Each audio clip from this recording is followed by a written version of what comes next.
कहते हैं कि सीढ़ियाँ उन्हें मुबारक जिन्हें मंजिल तक जाना है, सीढ़ियाँ उन्हें मुबारक जिन्हें मंजिल तक जाना है, मेरी मंजिल तो आसमान है, ये रास्ता मुझे खुद बनाना है।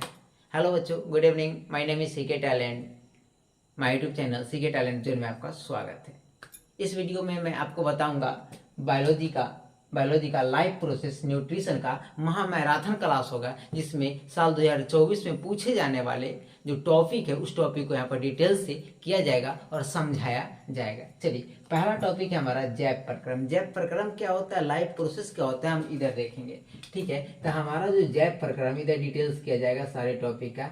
जैव प्रक्रम,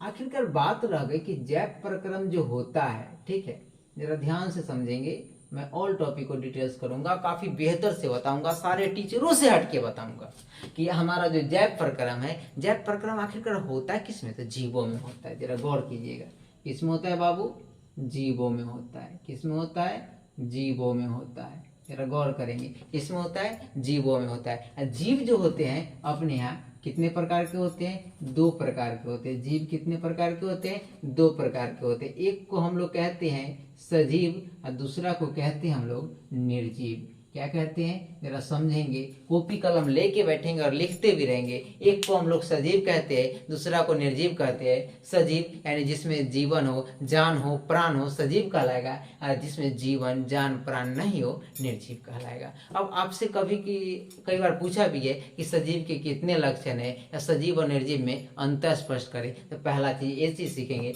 जब तक हम ये टॉपिक नहीं समझेंगे तब तक हम जैव प्रक्रम नहीं समझेंगे। मैं ऐश्योर गारंटी के साथ कहता हूँ, कोई टीचर जैव प्रक्रम पढ़ाने से पहले जीवों के बारे में नहीं समझाएंगे। डायरेक्टली जैव प्रक्रम का डिफिनीशन लिखाएंगे, पोषण का लिखाएंगे, मतलब जितना बुक में उतना ही देने का काम किए होंगे। लेकिन खैर, मैं आपको यहाँ हट करके बताऊंगा कि जीव जो होते हैं 2 प्रकार का होता है, सजीव और निर्जीव। सजीव जिसमें जीवन हो, सजीव कहने का मतलब कि जिसमें क्या हो बाबू, जीवन हो, जिसमें जीवन हो, जिसमें जीवन होगा वो सजीव होगा।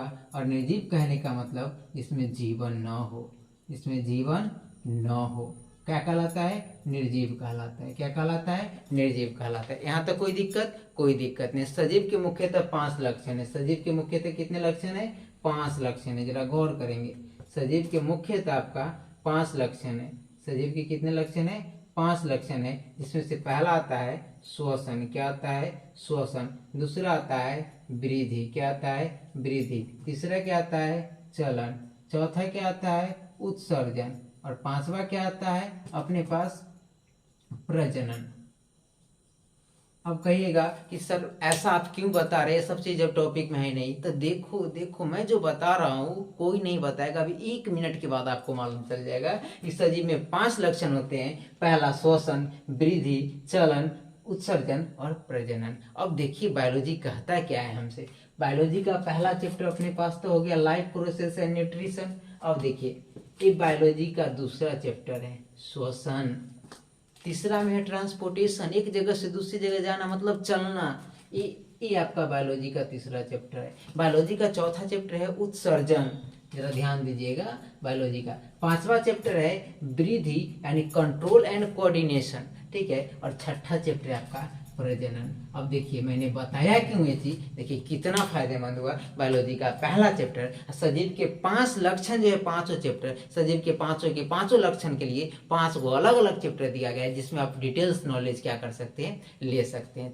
चलिए गौर करते हैं। पहला हो गया श्वसन, दूसरा वृद्धि, तीसरा चलन, चौथा उत्सर्जन और प्रजनन। एक लाइन हम लोग 1 मिनट में सबको समझ। श्वसन जिसमें क्या किया जाता है, इसके 5 लक्षण है, इसमें श्वसन, वृद्धि, चलन, उत्सर्जन और प्रजनन। हम सब के बारे में बारी बारी से डिटेल से हम लोग क्या करेंगे, क्लास करेंगे। अगर आपसे पूछेगा कि सजीव और निर्जीव को परिभाषित करें तो लिखना है कि वैसा जीव जिसमें जीवन हो, जान हो, प्राण हो, सजीव कहलाएगा। वैसा जीव जिसमें जीवन, जान, प्राण नहीं हो, निर्जीव कहलाएगा। अगर अंतर पूछेगा सजीव और निर्जीव में क्या अंतर है, तो हम लोग डायरेक्टली लिखेंगे सजीव और निर्जीव में निम्न अंतर है। सजीव के तरह इस तरह पहला पॉइंट बनाएंगे, इसमें जीवन होता है। इस तरह बनाएंगे, इसमें जीवन नहीं होता है। इस तरह बनाएंगे, ये यह शोषण करता है, यह शोषण नहीं करता है। इस तरफ लिखेंगे इसमें वृद्धि होता है, इसमें वृद्धि नहीं होता है। इस तरफ लिखेंगे इसमें उत्सर्जन करने की क्षमता होती है, इसमें उत्सर्जन करने की क्षमता नहीं होती है। कि बहुत सारा लिख सकते हैं। इतना मुझे लगता है, आई होप कि इतना आपको क्या हो गया होगा, कंप्लीट हो गया होगा, और इतना में आपको कहीं भी कोई दिक्कत नहीं होगा। अगर इतना में दिक्कत नहीं है तो हम लोग आगे समझते हैं। हमारा जो टॉपिक था जैव प्रक्रम, जैव प्रक्रम क्या होता है उस बारे में हम लोग क्या करते हैं, देखते हैं। अब हमारा नेक्स्ट टॉपिक है जैव प्रक्रम। अब देखते हैं जैव प्रक्रम क्या होता है। यानी जीवों में होने वाली वे सारी क्रियाएं जिससे कि उनका अस्तित्व कायम रहे, जैव प्रक्रम कहलाता है। यानी एक जीव में जो क्रियाएं होती है, उन क्रियाओं में वे अगर अपना अस्तित्व बनाए रखने के लिए जितनी सारी हम क्रियाएं करते हैं ना, वो क्रिया ही क्या कहलाती है, जैव प्रक्रम कहलाती है। जैव प्रक्रम, अब देखिए यहाँ पर चैप्टर था लाइफ प्रोसेस एंड न्यूट्रिशन था। लाइफ प्रोसेस को हिंदी में कहते हैं जैव प्रक्रम, और न्यूट्रिशन को कहते हैं पोषण। तो हमने तो जैव प्रक्रम जान लिया कि जीवों में होने वाली वे सारी क्रिया जिससे उनका अस्तित्व क्या रहा है, जैव प्रक्रम कहलाता है। अब जानते हैं पोषण के बारे में। न्यूट्रिशन क्या होता है इस बारे में हम क्या करते हैं, जानते हैं। तो जरा ध्यान दीजिए, वह संपूर्ण प्रक्रिया जिसके द्वारा जीव अपनी ऊर्जा बनाए रखने के लिए खाद्य पदार्थ का उपभोग करते हैं, पोषण कहलाता है। अब जैसे कि मान लीजिए अब हमें क्या किया जाए कि आज दिन भर खाना नहीं दिया जाए और शाम में बोला जाए ऐसा करो तो ऑनलाइन जाकर के क्लास करो, ऑनलाइन जाकर के बच्चों को पढ़ाओ। तो हमारे सवेरे से हमें ऊर्जा नहीं मिली है, या ऊर्जा नहीं मिली है, तो क्या अभी क्लास हो पाएगा, अभी क्लास नहीं हो पाएगा। यानी जीवों को क्या करने के लिए, अपनी ऊर्जा बनाए रखने के लिए जो खाद्य पदार्थ ग्रहण करते हैं ना, वही पोषण कहलाता है। जो मुख्यतः दो प्रकार के होता है, पहला स्वपोषण, दूसरा परपोषण। तो स्वपोषण यानी पोषण की वह विधि जिसमें जीव अपना भोजन स्वयं बनाते, स्वपोषण कहलाता है। जैसे कि हम लोग अपने बनाते हैं, जी नहीं।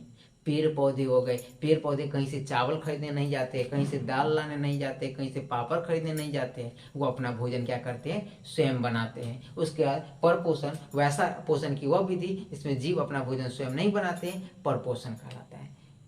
समझ गए, स्वपोषण और परपोषण। अब हम आपको बताएंगे परपोषण के कुछ प्रकार भी होता है उसके बारे में, ठीक है।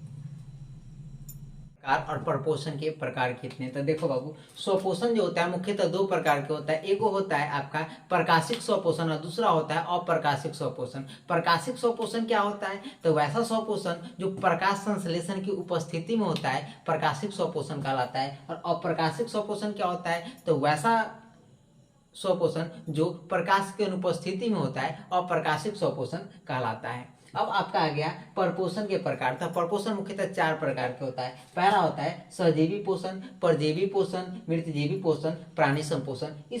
इन पोषणों के बारे में समझेंगे हम लोग डिटेल से। सहजीवी पोषण, सहजीवी, सह मतलब क्या होता है, साथ। जरा गौर से समझिए, सह मतलब होता है साथ। मतलब पोषण के सहजीवी पोषण वैसा पोषण जिसमें दो जीव मिलकर क्या करते हो, भोजन बनाते हो और साथ साथ उनका उपभोग भी करते हो, सहजीवी पोषण क्या करता है, कहलाता है। यानी दोनों मिलकर के बनाएंगे और दोनों के दोनों खाएंगे, अर्थात सहजीवी। यानी कहने का मतलब इसमें पहले वाले को भी फायदा होता है और दूसरे वाले को भी क्या होता है, फायदा होता है। ये भी फायदा में, वो भी फायदा में। अब इसकी बात करेंगे परजीवी पोषण की। तो परजीवी यानी वैसा पोषण जिसमें मतलब एक जीव दूसरे जीव को बेगर नष्ट पहुंचाए भोजन ग्रहण करते हो, आपका परजीवी पोषण कहलाता है। क्या कहलाता है, परजीवी पोषण कहलाता है। मृत जीवी पोषण वैसा पोषण जो जिसमें जीव जैसे मरे हुए जीव जंतु से भोजन प्राप्त करते हैं, मृत जीवी पोषण कहलाते हैं। प्राणी संपोषण क्या होता है, तो प्राणी संपोषण यानी वैसा पोषण जिसमें कोई भी जीव जंतुओं को भोजन करने की विधि द्वारा ग्रहण करते हो, आपका प्राणी संपोषण क्या करता है, कहलाता है। यानी इसमें